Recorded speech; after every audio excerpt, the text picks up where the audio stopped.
confirming locating two bodies that they're confirming are indeed related to the Air France jetliner that simply vanished from the sky, Flight 447, last weekend. Now they're finding some debris as it relates to that aircraft in addition to the confirmation of the two bodies.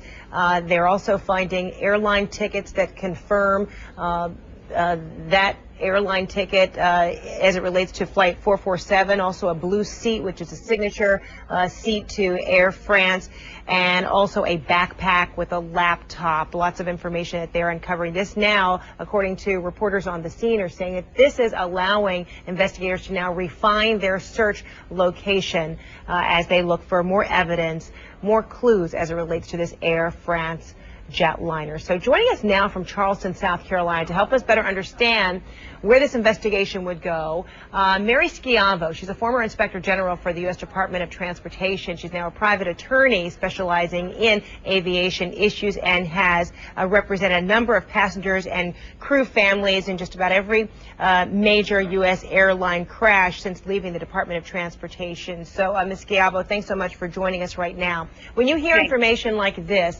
two bodies that have been located as well as evidence of this plane, evidence of other passengers located in a particular area, what does this tell you about where the search goes now and how they piece together this little bit of information to get a better picture of what happened?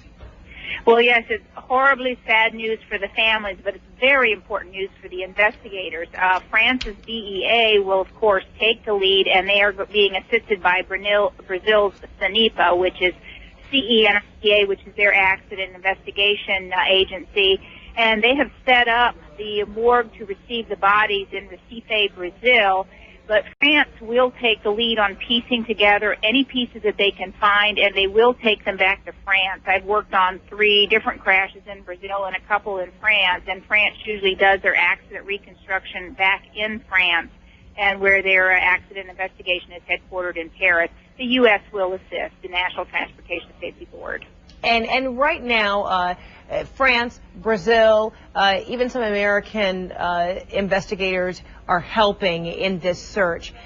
That this debris was located in this particular area, what kind of apparatus is going to be needed? Because we're talking about the middle of the ocean. We're talking about depths between 3,000 and 4,000 feet. What kinds of apparatus is going to be needed to help locate more evidence, more debris, more evidence of the passengers and crew? 4 things in particular. One, they're doing overflights with aircraft, and various navies involved, and also the United States Coast Guard is extremely good at this.